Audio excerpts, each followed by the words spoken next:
Muy buenas tardes tengan todos ustedes. Si me pueden escuchar ahí en la cabina de mando, podemos ya empezar la transmisión de esta segunda parte de la jornada del primer día del primer Congreso Nacional de Ciencias y Tecnologías para el Desarrollo del Perú, que organiza el Consejo Nacional de Ciencia, Tecnología e Innovación, CONCITEC, junto con los institutos públicos de investigación. Antes de dar paso a la moderadora, quería recordarles que para tener su certificado de participación en este encuentro, requerimos que de todas maneras vuelvan a inscribirse en el QR que tienen afuera del auditorio. Eso por un lado. Por el otro, indicarles que también es la exposición permanente de los póster y también la feria que tenemos al costado de aquí, del auditorio, para que todos puedan también apreciar, trabajar y ver, disfrutar, si se puede, de las exposiciones interesantes que tienen cada uno de los institutos públicos de investigación que están participando en este gran congreso. Y bien, sin más, también recordarles, antes de eso, que todas estas exposiciones están siendo transmitidas por el Facebook del CONCITEC. Ya hemos superado algunos problemas técnicos que tuvimos en la mañana, pero ya estamos ya corriendo con la transmisión y teniendo bastante atención por parte de la gente de manera remota. Bien, y para esta segunda parte de la jornada, que gracias más bien por estar aquí y estamos empezando puntuales, para esta segunda parte de la jornada 2, tenemos el tema Gestión Integral de Riesgo de Desastres y Adaptación al Cambio Climático. Para que nos apoye precisamente en la moderación, les presento a la bióloga Nora Ruiz Guevara. Nora Ruiz Guevara es bióloga con experiencia en biología molecular, trabajó en el diagnóstico molecular y en proyectos de investigación sobre COVID-19 como parte del laboratorio del virus inmunoprevenibles. Actualmente se desempeña como gestora tecnológica de la Unidad de Innovación y Soporte al Diagnóstico de la SUDEP del Instituto Nacional de Salud. Doctora, todo suyo. Muy buenas tardes con todos. Vamos a continuación a hacer hincapié en lo siguiente. La que voy a presentar es una ponencia magistral internacional, por tanto, va a tener una duración de aproximadamente media hora. En cuanto a las preguntas del auditorio, estas serán desarrolladas en el momento en que se realice el networking o coffee break. Entonces, damos inicio a nuestra ponencia magistral internacional titulada Impulsando capacidades en tecnologías cuánticas para sensores ambientales y sostenibilidad en el Perú, a cargo de la doctora Rosa Díaz, profesora asistente de investigación en la Escuela de Ingeniería Eléctrica y de Computación de la Universidad de Purdue e investigadora del BIRC Nanotechnology Center. La doctora Díaz integra la unidad Nanopartículas por diseño, donde desarrolla investigación de frontera sobre modificaciones estructurales, químicas y electrónicas de nanopartículas bajo condiciones reales de operación, utilizando microscopía electrónica de transmisión ambiental de última generación. Su trabajo está orientado a optimizar materiales catalíticos, estudiar nanopartículas de metales de transición en ambientes reactivos y desarrollar materiales funcionales con impacto en energía, medio ambiente, sensores y sostenibilidad. Ha tenido un rol clave en el entrenamiento técnico de investigadores internacionales, fortaleciendo capacidades globales en nanotecnología avanzada. Invitamos a la doctora Rosa Díaz a desarrollar su ponencia. La recibimos con un fuerte aplauso.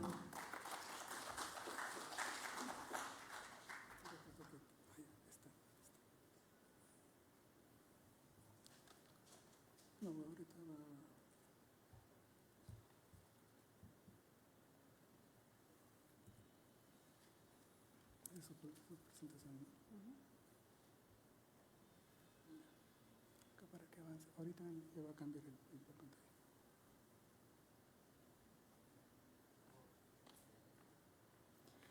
Bueno, buenas tardes. Muchas gracias por la invitación. Y solo quería hacer hincapié que lo que habías leído era cuando había egresado de la universidad. Ahora estoy trabajando en tecnologías cuánticas, incluso sigo haciendo microscopía electrónica, pero ha cambiado el tema, puesto que ahora los fondos de investigación van a tecnologías cuánticas.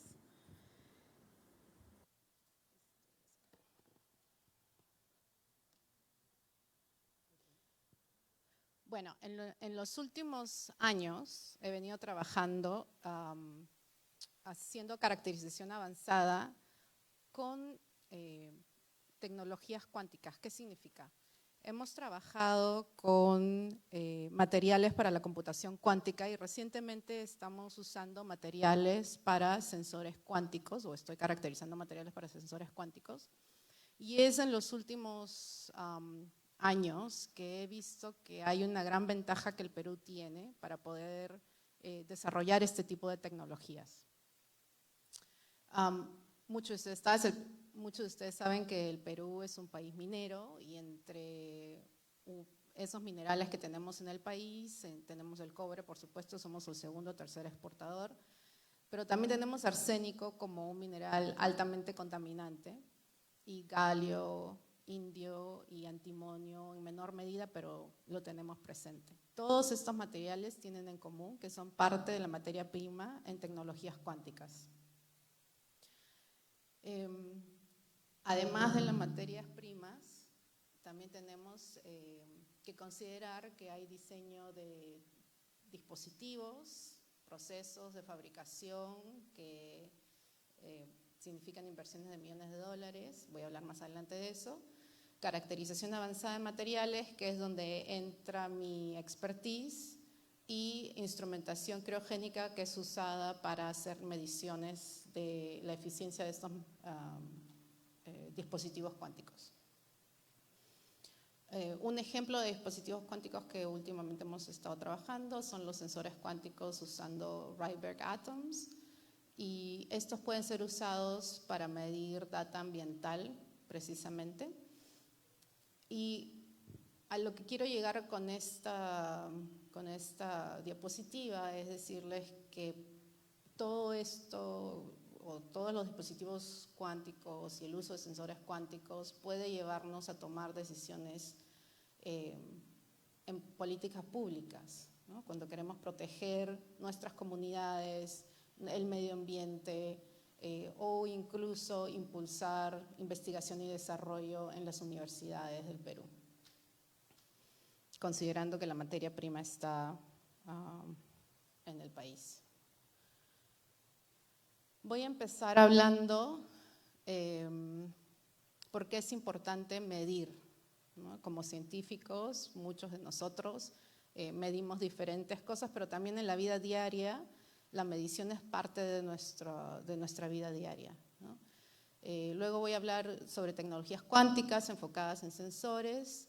Voy a hacer una presentación muy técnica muy pequeña pero técnica sobre los materiales que he venido trabajando y por qué estos materiales son relevantes para el Perú.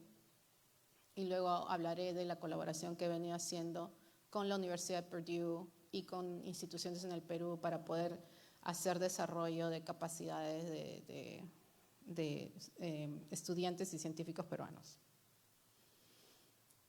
Las mediciones las tenemos en la vida diaria, desde el momento en que uno ve si es caliente o frío, si está haciendo calor o está haciendo frío afuera, tú decides si vas a usar un abrigo o chores, ¿no? Entonces, las mediciones tienen un rol fundamental.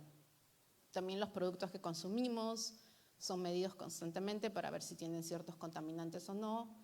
En el área médica, la detección de ciertos parámetros determinan si la persona está enferma o no, y se siguen protocolos de tratamiento después de esas mediciones. Y también en el área de seguridad, en el área ambiental en la que nos tocó hablar esta tarde, todo lo que viene a ser seguridad de nuestra comunidad, ¿no? Ya sea como país, como región LATAM o como un pueblo pequeño, para asegurarse de que no se pierdan vidas en los diferentes desastres debido al cambio climático. Pero lo más importante es que estas mediciones ayudan a mejorar el estilo de vida. No solo es que nosotros las necesitamos para vivir, sino también nos ayudan a mejorar nuestro estilo de vida. Permiten desarrollar nuevos instrumentos y entonces así impulsamos la ciencia y la tecnología. Y quiero hacer hincapié que la medición ayuda o apoya a la toma de decisiones y la formación de políticas públicas, basadas en evidencia, no en corazonadas, no en simpatías con uno u otro político, sino basadas en ciencia. Entonces es muy importante estas mediciones con mucha precisión y reproducibilidad. ¿Qué significa eso? Que tenemos que medir mejor.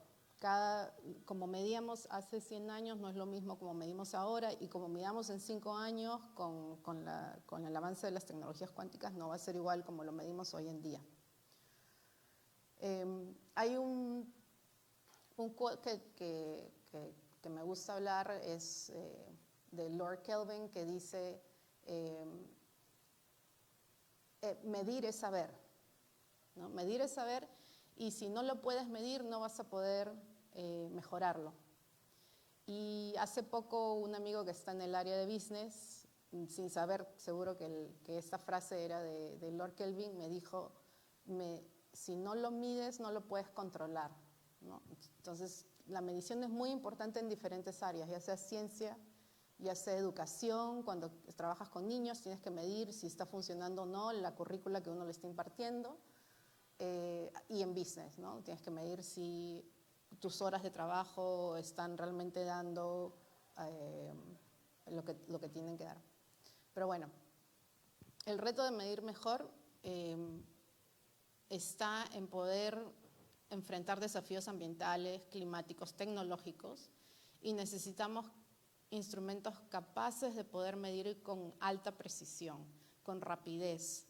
Esperar 10 minutos cuando se viene un deslizamiento de lodo o de tierra puede ser fatal para una comunidad, ¿no?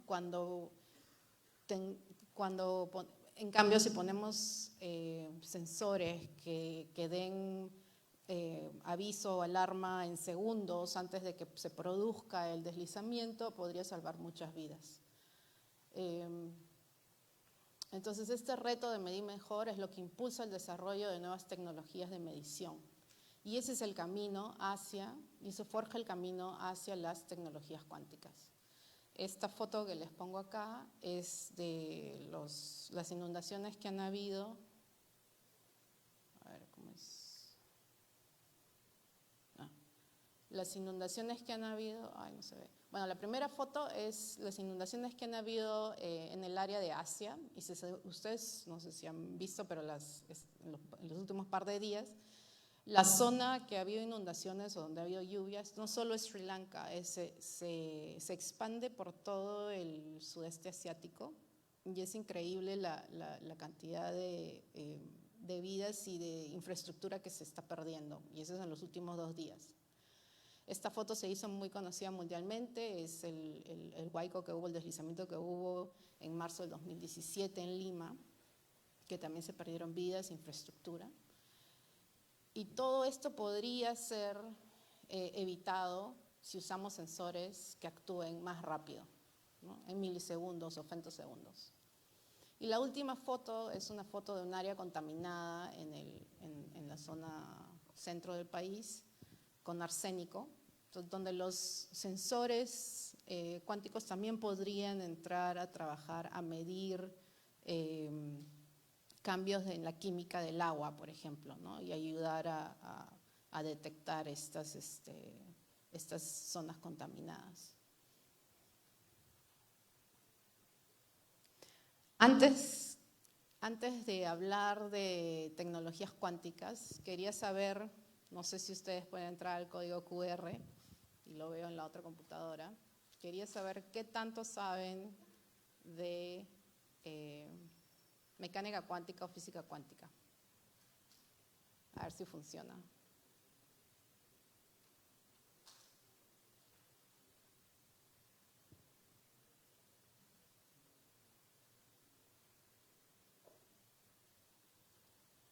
No va a salir ahí porque este es un PDF, pero les puedo ir diciendo que tenemos un empate entre conozco los conceptos y no sé nada de física cuántica.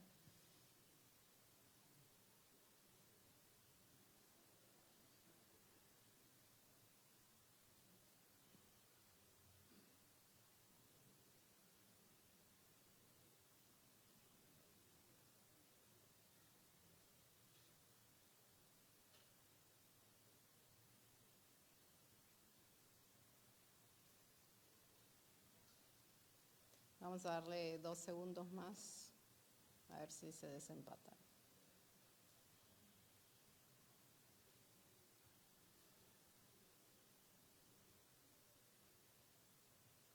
Bueno, entonces, tenemos, la mayoría ha escuchado el término cuántica. Tenemos un experto en la sala de física cuántica. Por si acaso yo no soy experta en física cuántica, si la persona que me escuche. Y el 45% conoce los conceptos de física cuántica, así que estamos muy bien. Y a los que no conocen nada de física cuántica también, pero quieren aprender, excelente, ¿no? O sea, vamos a tratar de llegar a todos la audiencia. Bueno, lo sigo corriendo. Bueno, las tecnologías cuánticas en realidad no están tan lejos de nuestras vidas, ¿no? Y creo que la más cercana, ahora que se está acercando la Navidad, son las luces de los árboles navideños. Tienen LEDs, y los LEDs usan semiconductores que usa tecnología cuántica, ¿no? Entonces, la tecnología cuántica no es un monstruo que no existe en este momento en el Perú, es algo muy simple. También lo vemos en los láseres de alta precisión o cualquier tipo de láser que use semiconductores. Lo tenemos en nuestros teléfonos, en la palma de nuestras manos, porque los chips de teléfonos o computadoras usan semiconductores, y el principio en el que estos chips funcionan también está basado en la física cuántica. Si alguno de ustedes viene de la área médica, también resonancia magnética, o si alguna vez han tenido algún tipo de problema y han necesitado resonancia magnética, el sistema de resonancia magnética usa el spin de los las partículas para determinar o para hacer la imagen del cuerpo de lo que tenemos. Y por último tenemos los relojes atómicos, que son usados como tecnologías para GPS. Y solo quería hablar brevemente, otra vez recalco que no soy física cuántica. En el mundo de la física cuántica estos son los conceptos principales, ¿no? Tenemos lo que es la dualidad de onda-partícula. ¿Qué significa eso? Que los electrones pueden ser partículas, o sea, si ustedes emiten electrones a través de un orificio, los electrones van a pasar por el orificio. Si tapan el orificio, los electrones no van a pasar.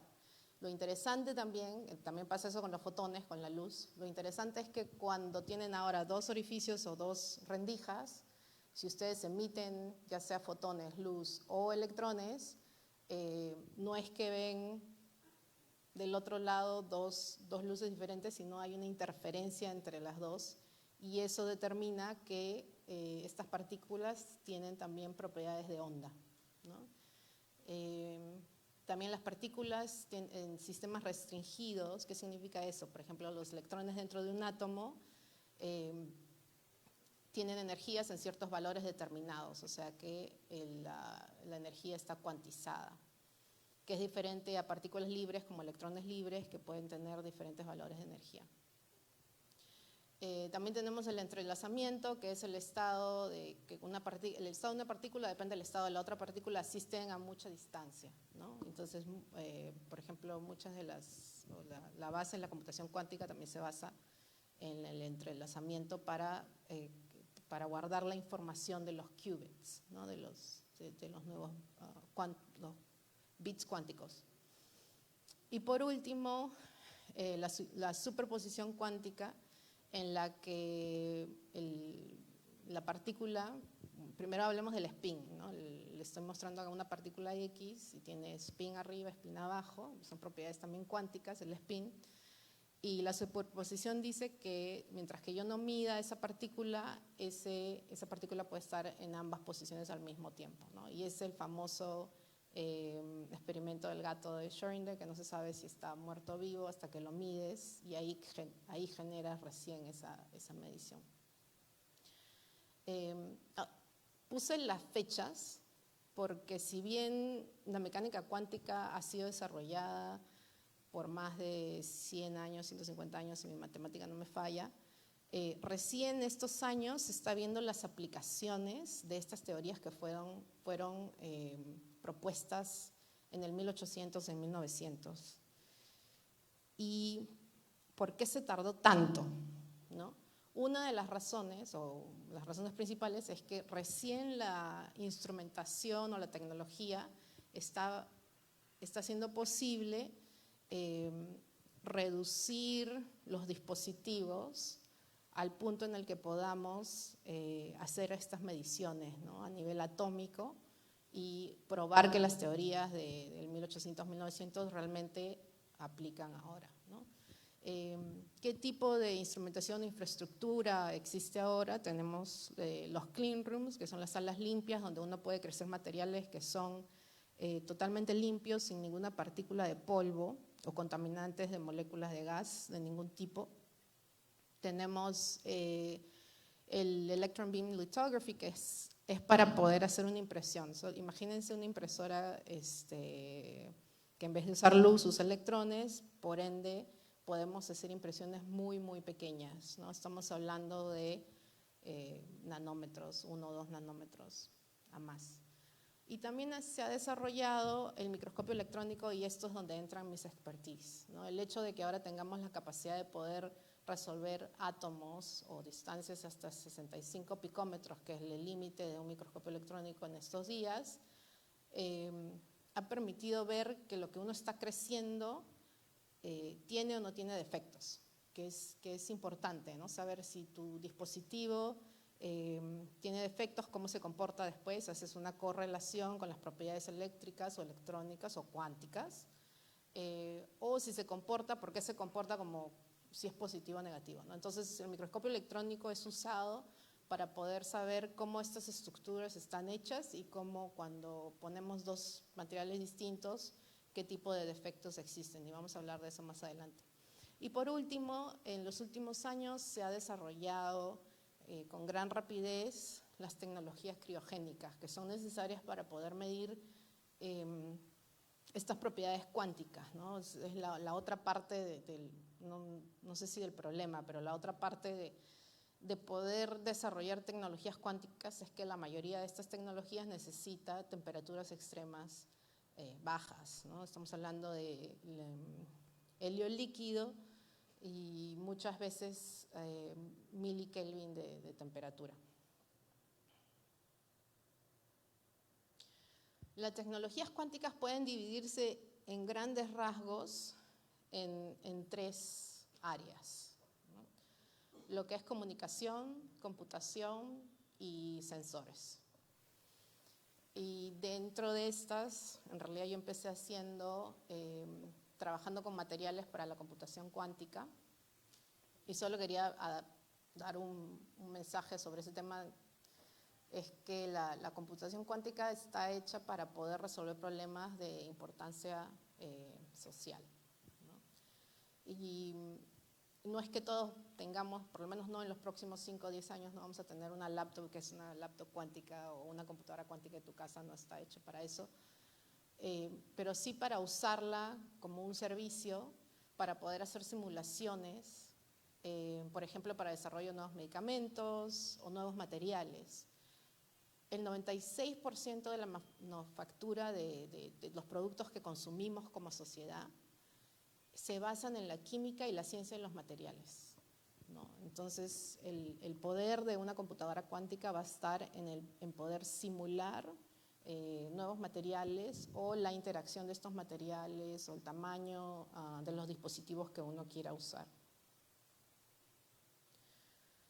En el área de sensores cuánticos, también se utilizan las propiedades cuánticas que hemos hablado, el spin, la superposición o los estados cuantizados, para medir cantidades físicas con extrema sensibilidad. Y es imposible que los sensores actuales que usamos de la física clásica puedan alcanzar esa sensibilidad. ¿Por qué tienen esa sensibilidad? Y voy a regresar un poquito a lo que es la computación cuántica. El límite ahora de la computación cuántica es el ruido, ¿no? Y le llaman ruido a todo lo que genere un desorden dentro del sistema de la computación cuántica, del chip cuántico, ¿no? Estamos hablando del chip principal. ¿Y qué puede generar este ruido? Defectos en el material. O sea, regresamos otra vez a ciencia de los materiales. ¿Cómo podemos ver, entre otras cosas, también puede ser los cables que uno conecta, ¿no? Hay otras cosas que generan ruido, pero uno de los ruidos principales que podemos generar es defectos en el material a nivel atómico. Entonces, para la computación cuántica eso no es tan, o eso causa daños en el funcionamiento de la computación cuántica. Pero en el caso de un sensor, en realidad nosotros queremos que el sensor sea sensible al ruido. ¿Por qué? Porque después cuando tengamos cambios pequeños en campo magnético, por ejemplo, o cambios pequeños de vibración de la matriz del cristal del material que se está haciendo, eso va a causar que el material o el sensor cuántico tenga una respuesta. Y esa es la razón por la que estos sensores cuánticos tienen extrema sensibilidad, porque es por lo mismo que es detrimento, como negativo para la computación cuántica, es algo positivo para los sensores, ¿no?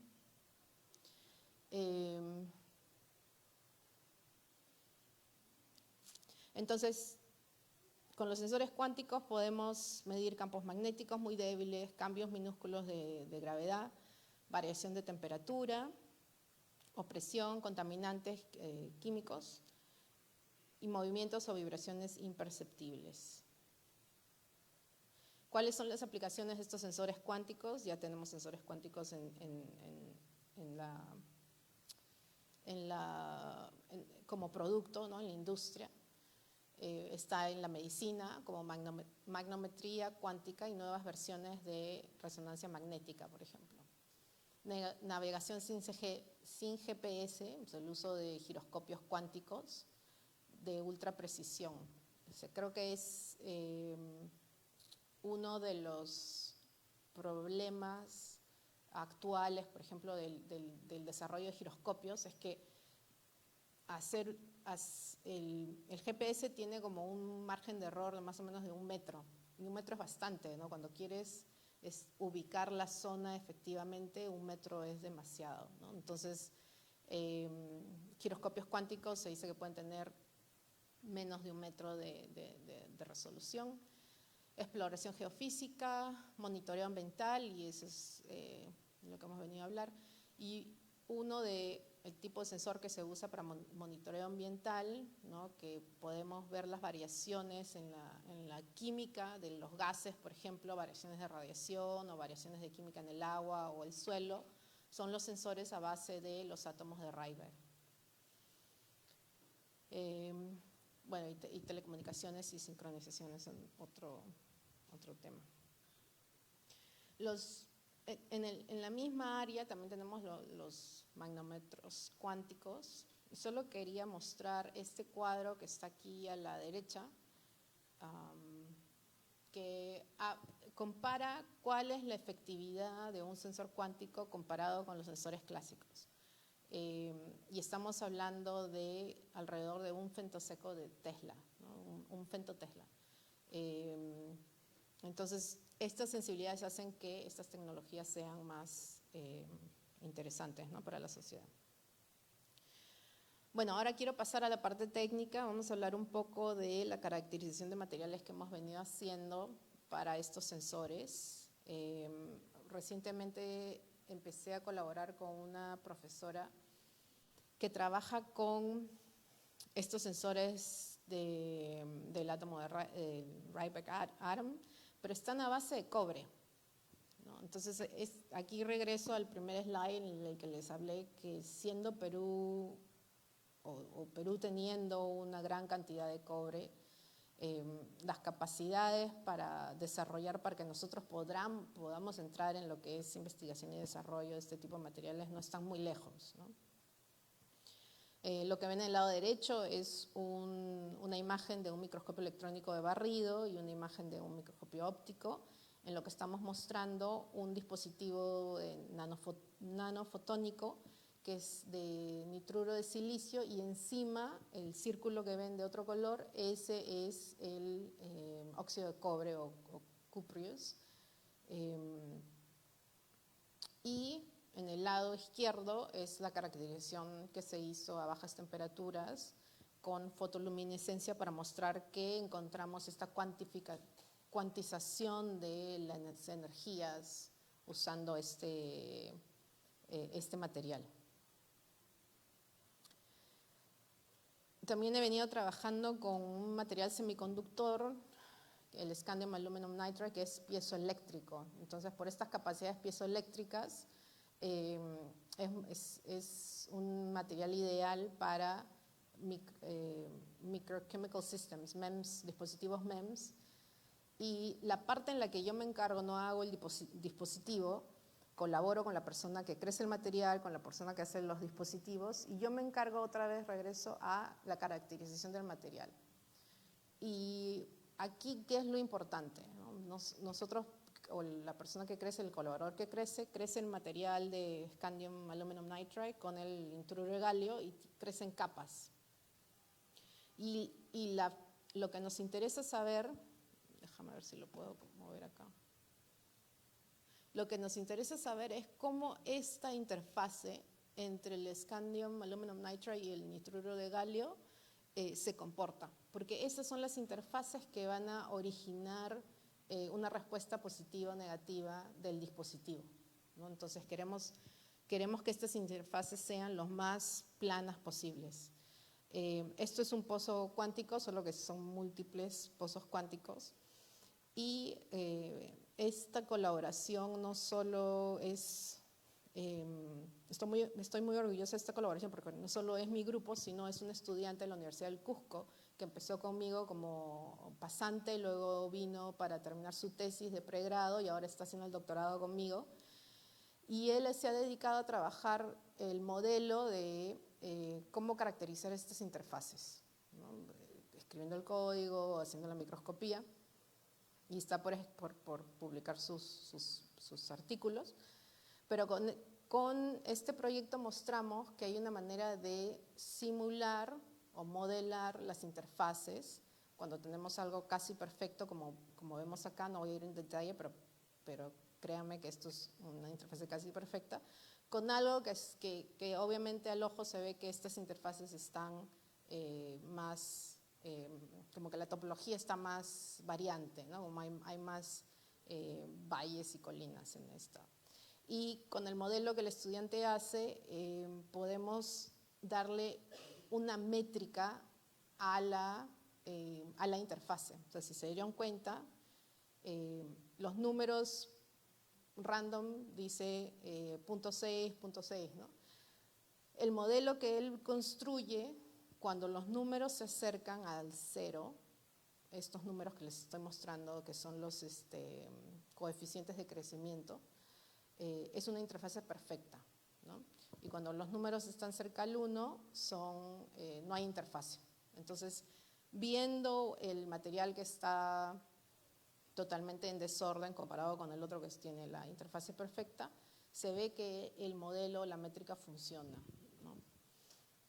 Y luego hemos hecho también lo que se llama análisis de estrés de las látices, o sea, agarramos átomo por átomo y es lo mismo que hemos hecho en el caso anterior, y en este caso vemos cuál es el desplazamiento de los átomos en la red cristalina.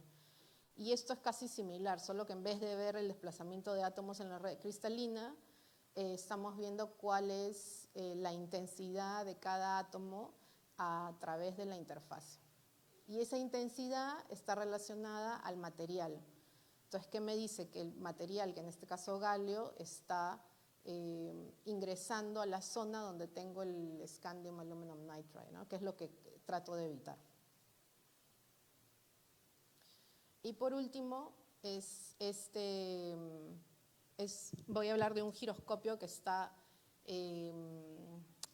también está basado en estos dispositivos MEMS. Y en este caso solo hemos hecho la detección de la química y la cristalina de todos los componentes que están de estos materiales, ¿no? Bueno, con este pequeño resumen técnico, lo que quería mostrarles es que la caracterización avanzada, usando microscopía electrónica o caracterización cuántica o eléctrica, a bajas temperaturas es necesaria para avanzar capacidades, ¿no? Tenemos que entender el material a nivel atómico, es súper importante para saber si ese material se está comportando o no con las propiedades que se requieren o se diseñan. También evaluar no solo la calidad del material a nivel atómico, sino también los componentes que están alrededor, como los dieléctricos o los metales, los contactos que se hacen también a nivel atómico o químico. Identificar también las limitaciones de los sensores, ¿no? O sea, las tecnologías están en el mercado, hay laboratorios trabajando en las siguientes generaciones de estas tecnologías, pero es importante hacer el seguimiento y ver qué es lo que les falta y luego ir a modificarlo, a estudiarlo, a trabajarlo y así seguir avanzando las tecnologías. Y construir capacidades locales, ¿no? No solo desde el punto de vista de las personas que usan los sensores cuánticos, no solo es importar el sensor y hacer mediciones, que es muy beneficioso para el país, para la zona, la comunidad en la que se hagan esas mediciones, sino también generar sensores dentro del país. ¿no? Una de las ventajas de los sensores cuánticos es que no todos necesitan ser enfriados a helio líquido, y el hecho de que trabajen a temperatura ambiente es una ventaja muy grande, ¿no? Comparado con la computación cuántica, que sí necesita ser enfriado. Entonces, lo que propongo es que la metrología o la caracterización avanzada es la base para codiseñar tecnologías cuánticas que puedan ser del beneficio del país. ¿Cómo es este modelo de capacitación o colaboración que se ha venido haciendo desde Purdue con instituciones del Perú? No tengo a todos los estudiantes acá, me faltó conseguir las fotos, pero hemos venido trabajando con estudiantes de la Universidad de Trujillo, del Cusco, de la UTEC, de Católica y de la UNI. Y vienen a hacer sus pasantías, a entender un poco cómo es esta caracterización de materiales que se hace. Chicos muy capaces que han aportado bastante a los proyectos que tenemos. Y ahora hemos empezado este año, aplicamos a unos fondos dentro de la universidad para poder traer no estudiantes, sino investigadores. Y la idea es entrenar a los investigadores en estas nuevas capacidades para que regresen y puedan después diseminar lo que han aprendido, ¿no? Y esto es una de este modelo de Train the Trainers es uno de los modelos que sale de unas mesas redondas que hicimos el año pasado con diferentes instituciones, ¿no? Organicé 3 o 4 mesas redondas en las que estaba incluido INICTEL, Católica, UTEC, UNI y Ministerio de Producción y el APSI. Y uno de los puntos que salieron para poder avanzar con la investigación y el desarrollo en las áreas de semiconductores o cuánticas era poder entrenar a los investigadores doctorantes, ¿no? Gente que ya tiene su doctorado, que puedan venir y a trabajar en nuestro centro, aprender lo necesario y regresar al país. Pero una de las cosas que falta, y ese es el tercer punto que hago acá, es hacer una investigación conjunta, no que simplemente asuman que lo que yo trabajo es lo que se tiene que hacer, sino que haya un tipo de diseño, un codiseño, en ver qué tipo de sensor o qué tipo de dispositivo es más aplicable al país, ¿no? De repente, en realidad yo trabajo más con lo que es computación cuántica, de repente no es tanto la aplicación, sino más desde el lado de sensores, ¿no? Por eso hace poco entré a trabajar en el tema de sensores con los colaboradores en Purdue. Entonces la meta es construir capacidades científicas en el Perú, ¿no? Es una de las metas en las que vengo trabajando ya un par de años. Espero haberlos convencido, y si no podemos conversar más, pero yo sí veo que el Perú podría diseñar su propio futuro tecnológico a base de estos sensores cuánticos, ¿no? Tenemos la materia prima, no requiere enfriamiento por helio, que es carísimo y difícil de conseguir, y colaborando con laboratorios externos como el mío, y no tiene que ser solo Purdue, pero colaborando con laboratorios externos donde se puedan usar las salas limpias para hacer el diseño, donde puedan tener acceso a microscopios o instrumentos de caracterización avanzados, creando este tipo de puentes y colaboraciones donde se codiseñe el proyecto. Yo creo que podemos avanzar poco a poco en esta área. Tenemos también chicos muy talentosos, los 6, 7 chicos que han venido, estudiantes de pregrado que han venido a trabajar conmigo, era como trabajar con estudiantes de posgrado, doctorantes de allá, ¿no? Muy capaces todos. Y el siguiente paso es eso, ¿no? Codiseñar qué tecnologías se pueden adaptar al país, ¿no? O sea, hay demasiado para cubrir, pero ¿con qué se puede empezar? ¿Cuáles son esos problemas que uno quiere atacar? Una de las cosas que salieron en las mesas redondas del año pasado fue la contaminación de arsénico, ¿no? Y por ahí el arsénico sí es altamente contaminante, pero el arsénico es de ultra necesidad para la computación cuántica, ¿no? Se necesita arsénico. Entonces, cómo hacer la limpieza de los contaminantes, pero también recuperar ese arsénico para usarlo en la producción de materiales cuánticos, ¿no?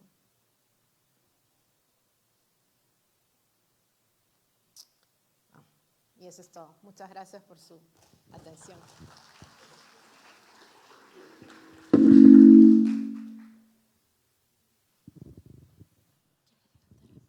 Agradecemos a la doctora Rosa Díaz por aterrizar una propuesta bastante enfocada hacia la realidad de nuestro país para el uso tanto de los materiales con los que se cuentan como su generosidad en poder mostrar un camino de puente de colaboración para el talento nacional. A continuación, continuamos con la siguiente ponencia titulada El Centro Vulcanológico Nacional y su aporte a la gestión del riesgo de desastres. Esta ponencia está a cargo de la bachiller en Ingeniería Geofísica Lady Diana Quispe Torres, analista de datos y especialista en monitoreo volcánico del Instituto Geofísico del Perú, IGP. La ingeniera Lady Diana tiene experiencia en análisis sísmico, seguimiento visual de volcanes activos y elaboración de mapas de multipeligro. Ha participado en estudios de exposición y vulnerabilidad en zonas estratégicas, contribuyendo a la preparación y respuesta ante emergencias volcánicas, siendo que actualmente se encarga, entre otros, de monitorear la posible actividad volcánica del MISTI y también pertenecer a el equipo que coordina las propuestas de gestión de riesgos ante alguna eventualidad o una emergencia.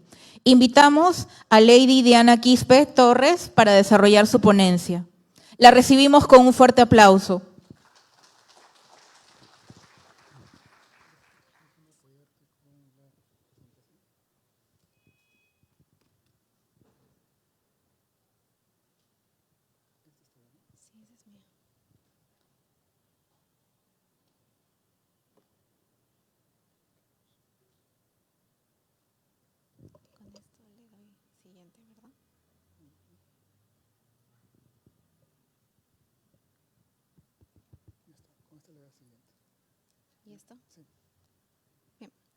Muy buenas tardes con todos los investigadores presentes, estudiantes, público en general.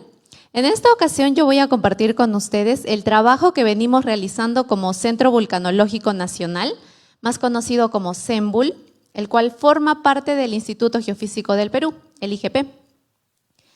Bien, en esta ocasión voy a exponer acerca del aporte que tenemos a la gestión de riesgos de desastres.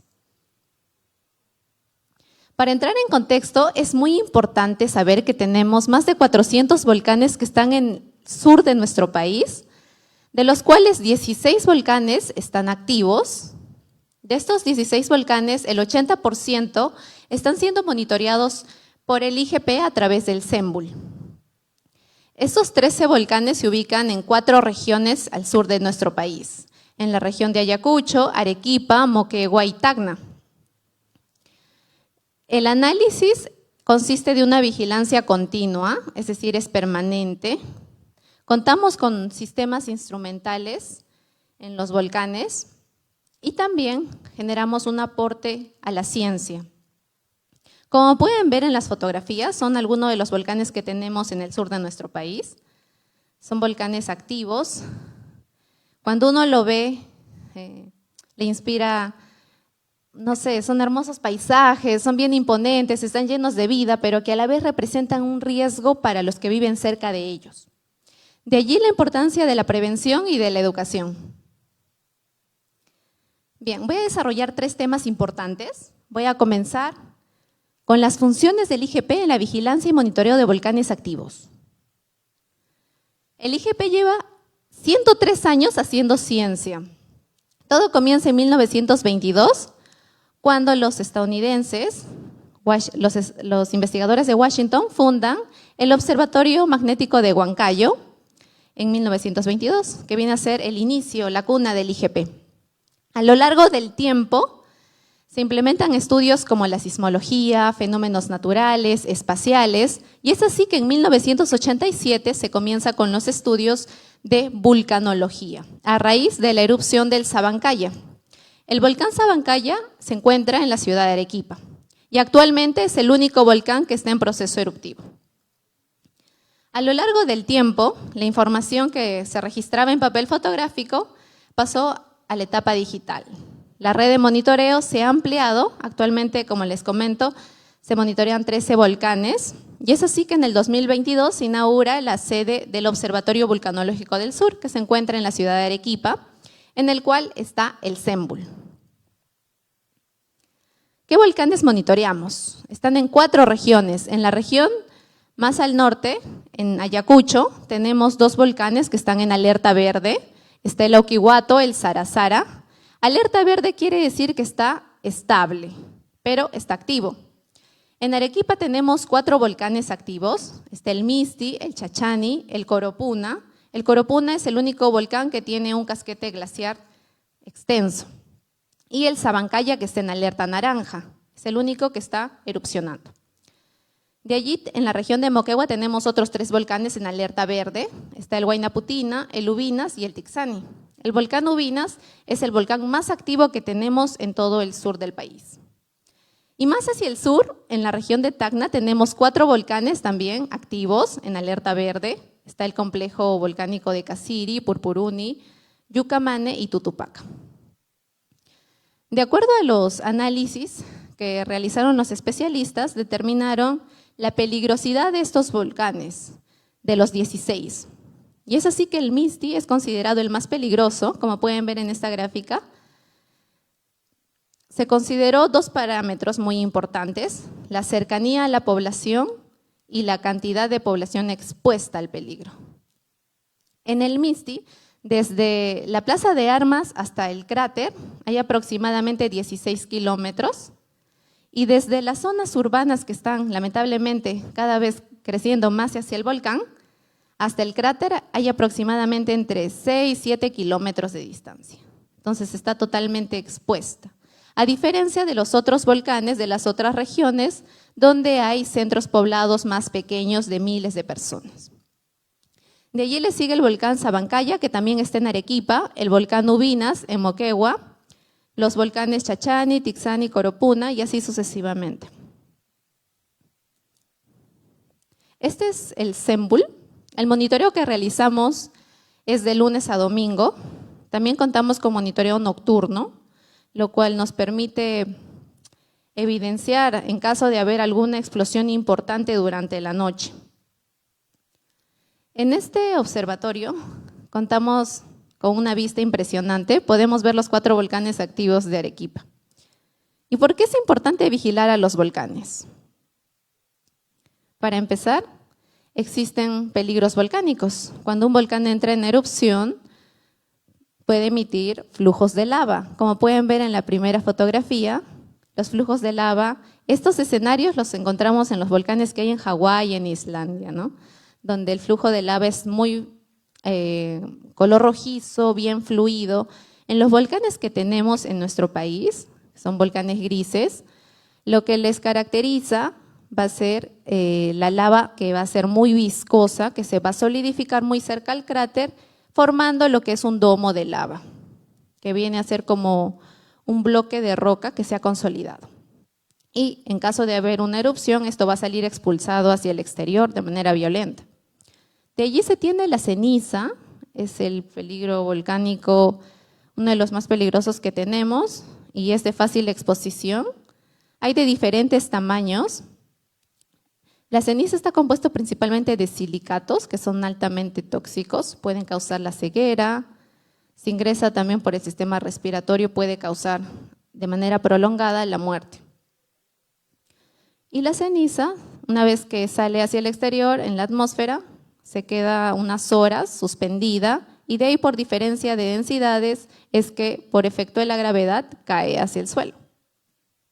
Los flujos piroclásticos, que es uno de los peligros más letales que tiene un volcán, que viene a ser una mezcla de gases, ceniza, extremadamente caliente, fragmento de roca volcánica, entre los 100 a 500 grados centígrados y a velocidades que pueden llegar a los 700 kilómetros por hora.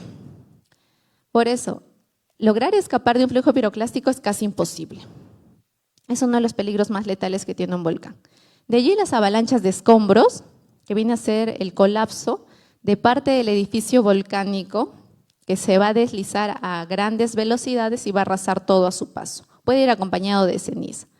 Los proyectiles balísticos, que es otro de los peligros volcánicos, que vienen a ser rocas de diferentes tamaños que salen expulsadas por el cráter volcánico, puede llegar a pesar toneladas, salen de manera violenta y pueden perforar, de ser el caso, infraestructuras muy cercanas al volcán. No tienen gran alcance, ¿no? A diferencia de los flujos o las avalanchas de escombros.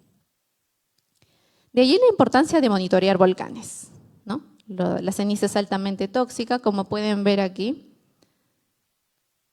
La población misma se expone a estos peligros. Están barriendo ahí, no cuentan con el equipo de protección personal, los lentes, la mascarilla. Lo que se recomienda es mantenerse lejos de un volcán que está en proceso eruptivo. Va a depender de la alerta que genere el IGP a través del CENBUL.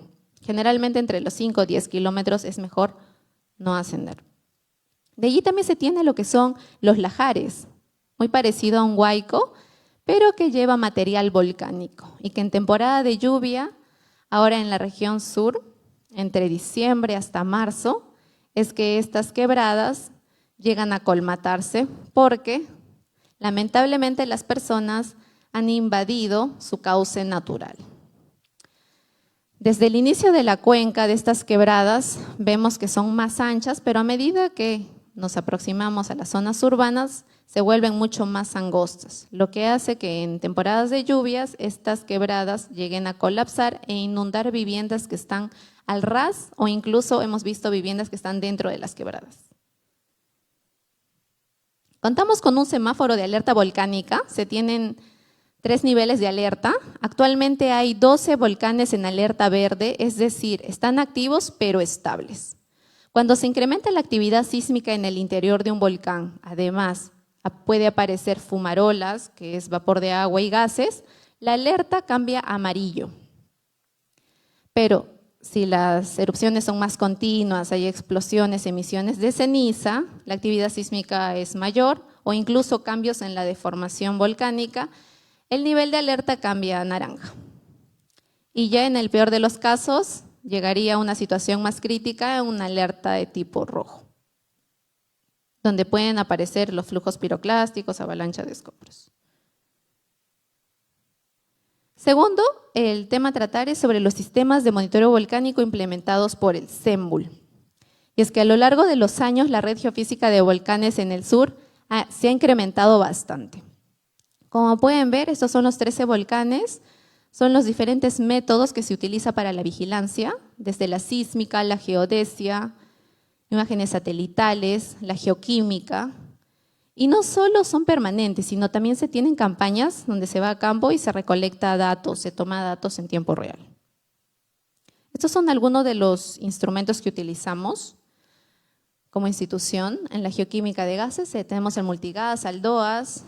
En la deformación tenemos inclinómetros, equipos GPS. En sismología tenemos los sismómetros que están instalados en cada uno de estos 13 volcanes. La parte geoeléctrica para poder ver la evolución del sistema hidrotermal. Cámaras térmicas, sensores remotos como los satélites, lo cual nos permite ver hacia qué zona se va a dispersar la ceniza. Sobrevuelo de dron de igual manera. Este es el método más antiguo en la vulcanología, que es el monitoreo sísmico. Nosotros podemos saber lo que está pasando en el interior del volcán a partir de señales sísmicas, ¿no?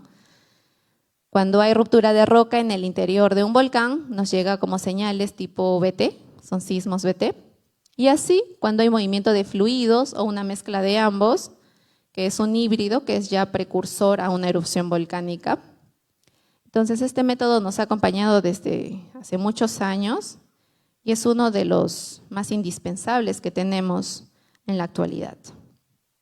El monitoreo geodésico, que en los últimos años ha cobrado gran relevancia, también lo hemos implementado porque el volcán llega a deformarse. La deformación puede ser de milímetros, centímetros, o en algunos volcanes se deforma en metros. Pero de que existe, sí. ¿Por qué? Porque un volcán genera lo que es inflación y deflación durante su proceso eruptivo. Para eso utilizamos imágenes satelitales, INSAR, como pueden ver, y vamos viendo la evolución del cráter y cómo cambia durante varios años. En el método de monitoreo térmico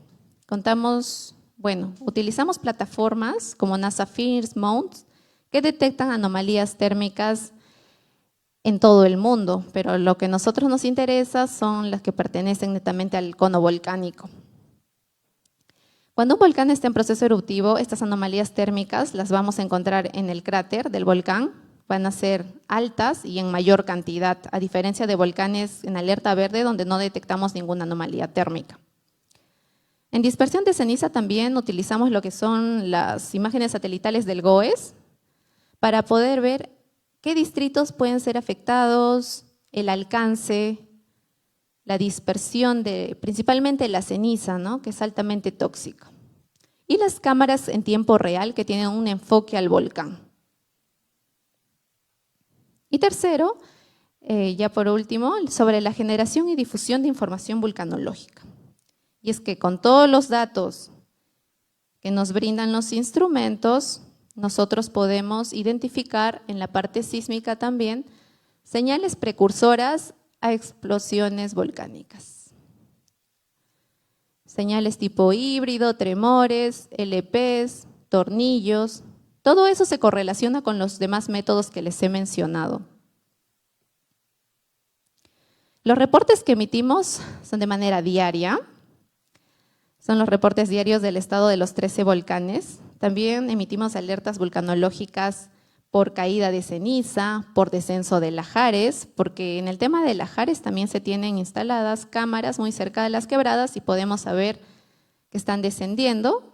Y también se tiene últimamente, el año pasado, se ha implementado un sensor de movimiento de lajar. Toda esta información es totalmente pública. Pueden visitar el CENBUL, allí emitimos toda esta información. De igual manera, los boletines. Los boletines salen publicados de manera mensual para volcanes en alerta verde, que son 12 a la actualidad. De ser el caso, si está en alerta amarilla, sería quincenal, semanal del volcán que está actualmente, el Sabancaya, en alerta naranja. Y de ser el caso, diario sería en una alerta roja. Ya para finalizar, este es un caso de éxito que hemos tenido para el pronóstico eruptivo del volcán Sabancaya, que lleva en su fase explosiva desde el 2016 hasta la actualidad. Todo comenzó en 2012, 2013, cuando el volcán estaba en alerta verde.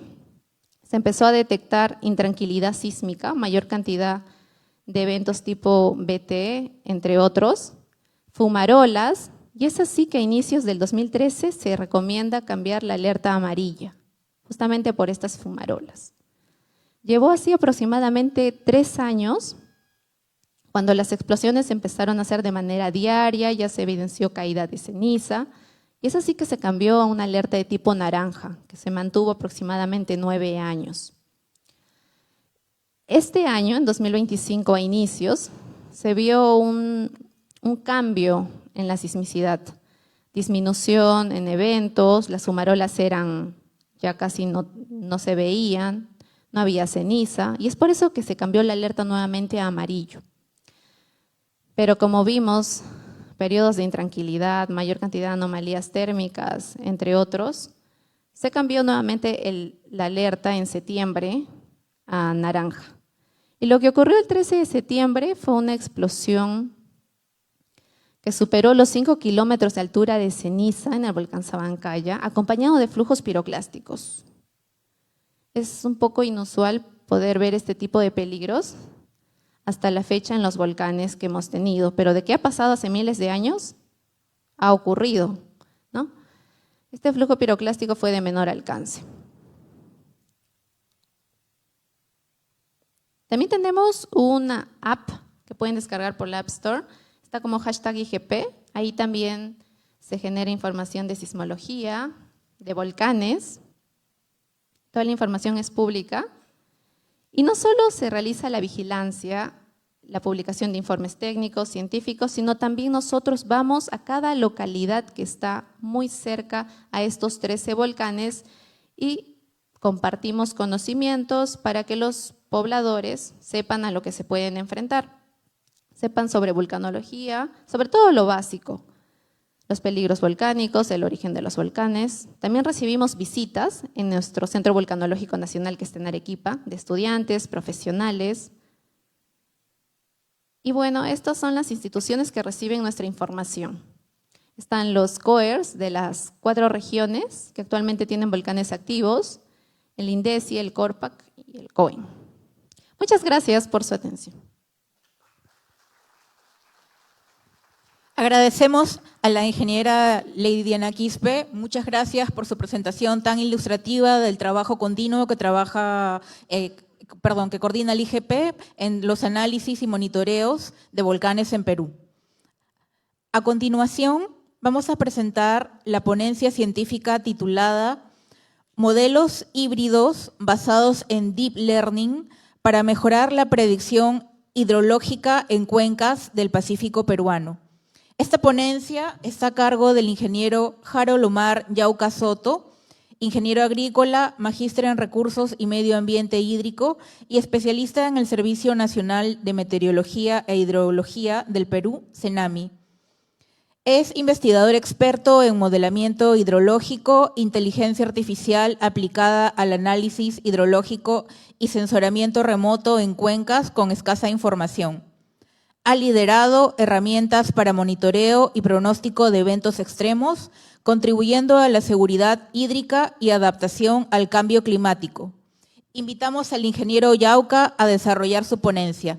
Lo recibimos con un fuerte aplauso.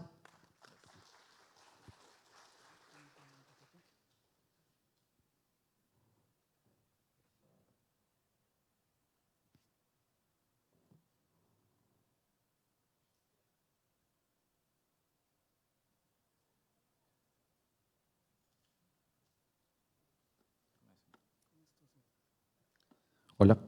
Ok.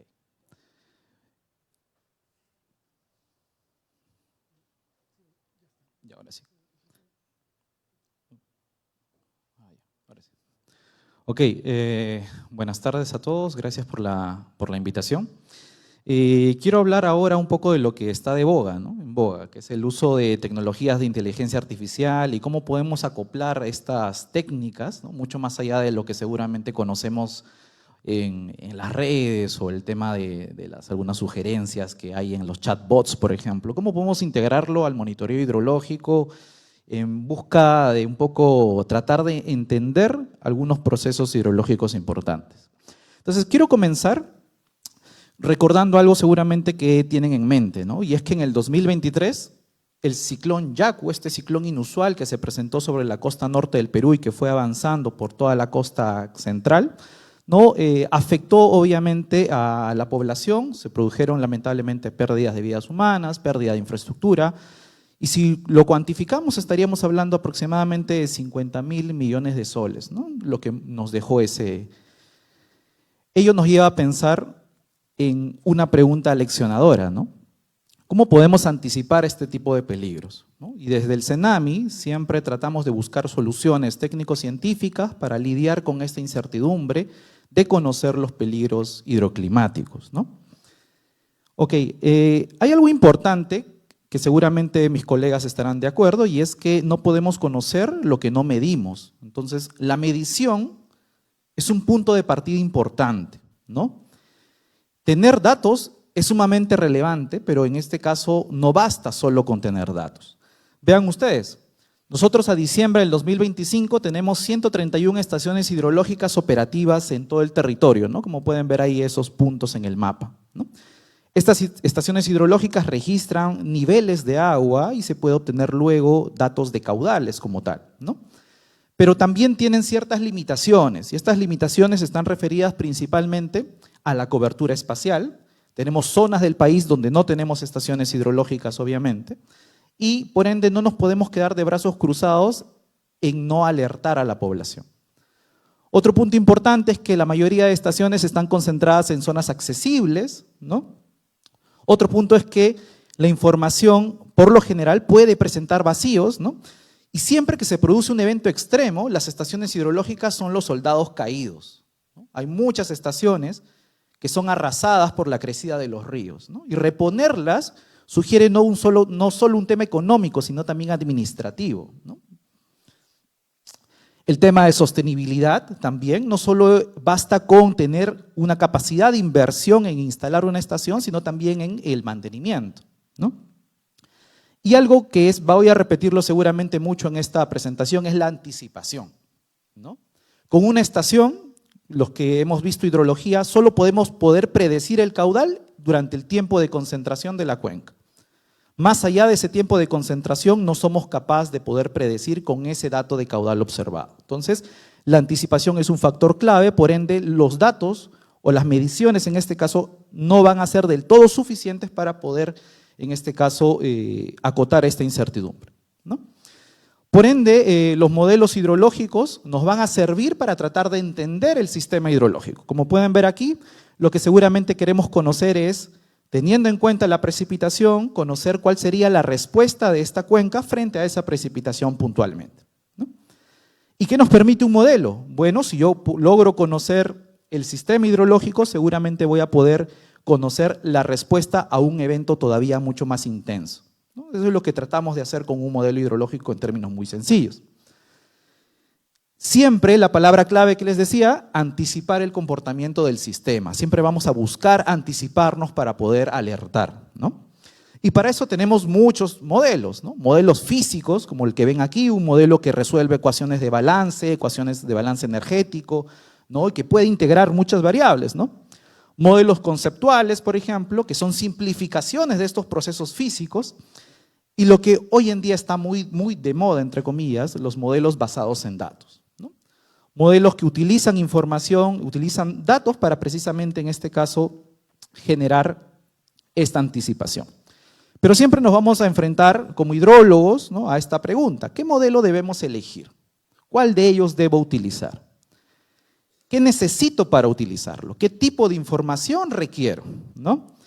Y ante ello nos enfrentamos a lo siguiente, ¿no? Los modelos físicos son costosos, ¿no?, computacionalmente, requieren mucha cantidad de datos, ¿no? Y en un contexto en el cual, como les había mostrado en el mapa, carecemos de datos, puede ser todavía un reto implementarlos.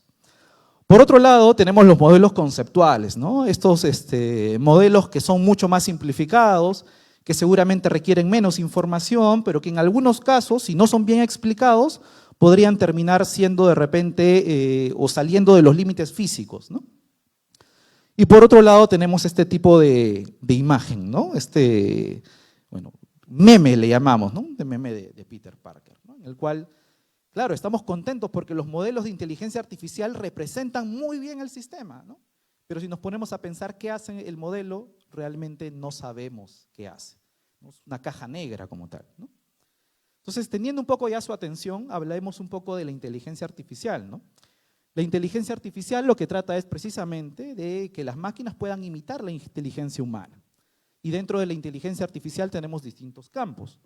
Por ejemplo, la subárea llamada Machine Learning, que trata de aprender patrones, ¿no?, a partir de ciertos datos que les proporcionamos, y una subárea del Machine Learning llamado Deep Learning, que es lo que les voy a hablar ahora, ¿no?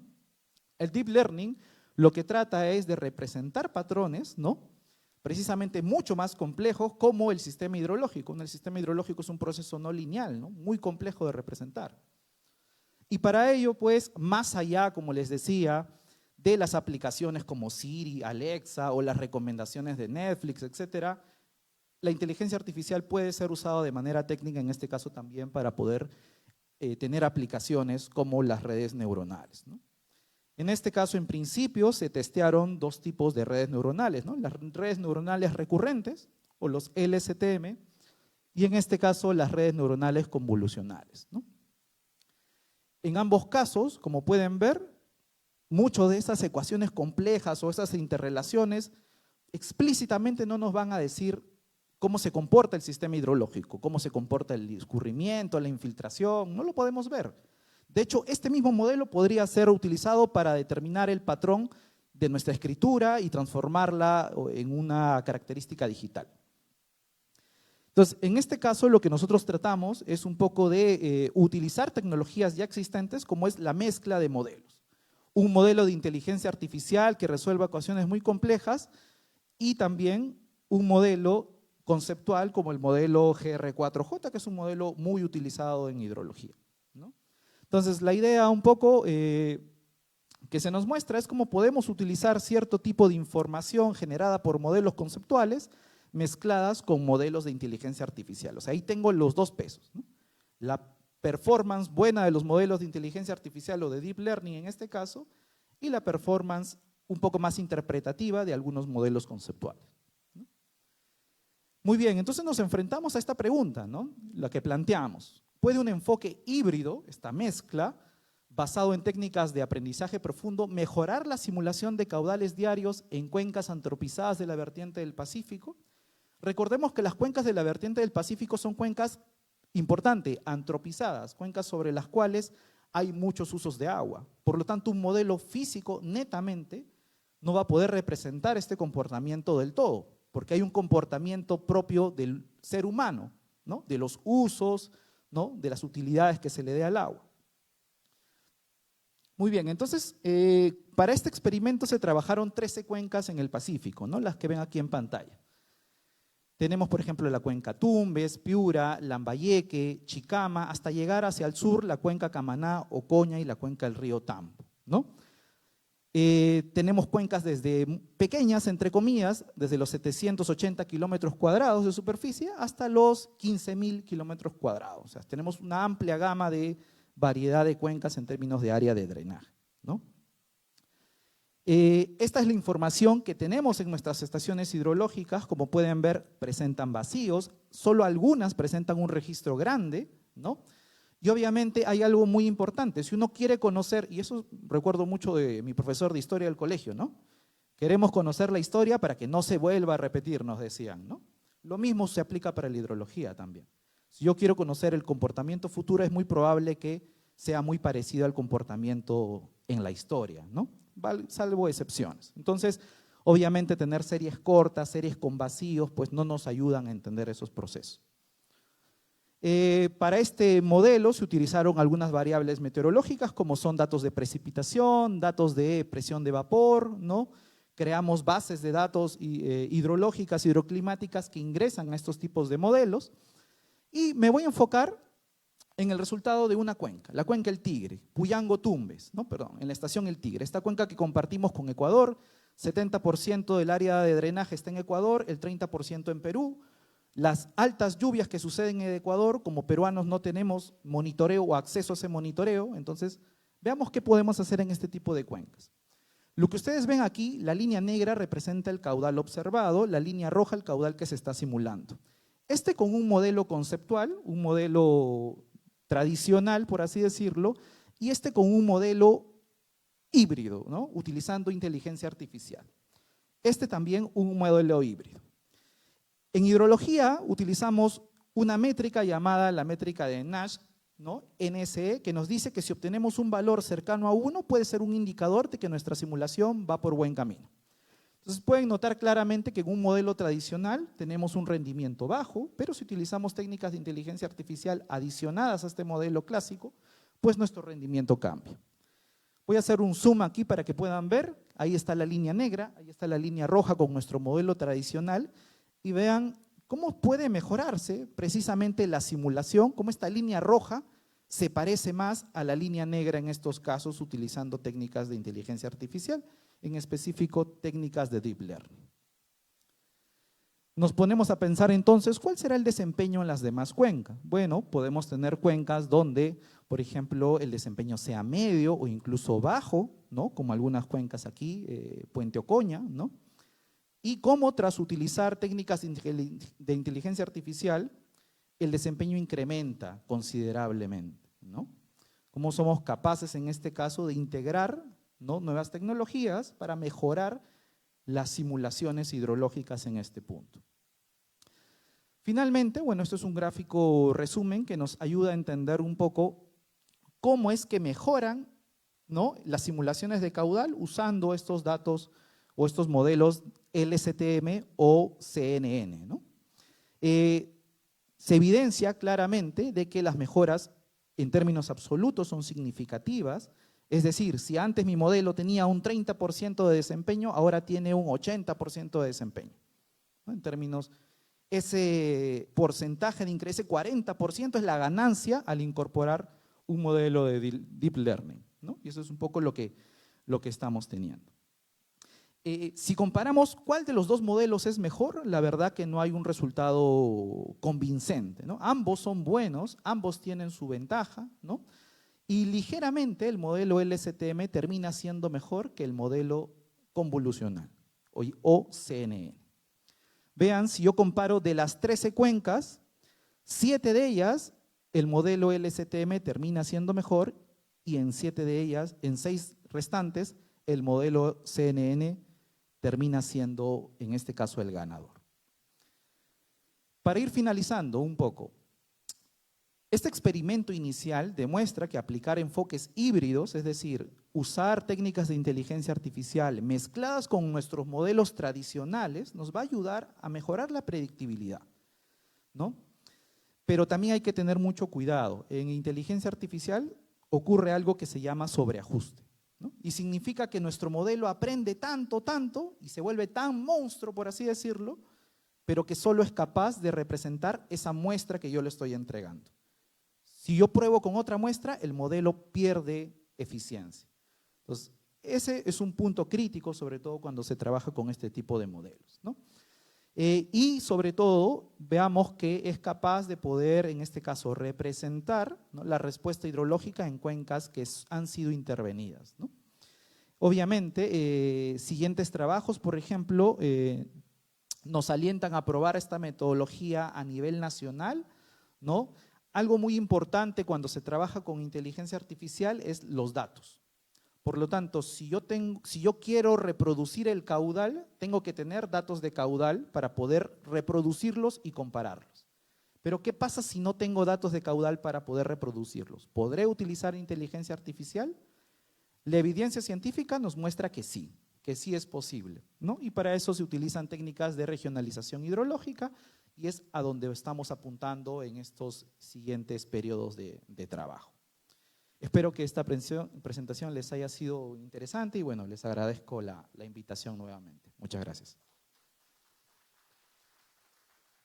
Agradecemos al ingeniero Harold Yauca por su ilustración sobre cómo emplear el Deep Learning para poder mejorar la predicción hidrológica en las cuencas del Pacífico peruano. A continuación, cedemos la palabra al maestro de ceremonias. Tiene unos anuncios. Bien, hemos empezado puntual con todas las exposiciones. Agradezco al público en general que nos está acompañando en este momento y también a los ponentes que nos han permitido cumplir con la agenda hasta el momento. Y por eso ahora tenemos un pequeño break que nos están esperando precisamente para un coffee break aquí y también poder hacer, ¿por qué no?, algo de networking y aprovechar que los expositores están aquí para hacerles las preguntas que ustedes prefieran. Nos vemos en 10 minutos. Muchas gracias.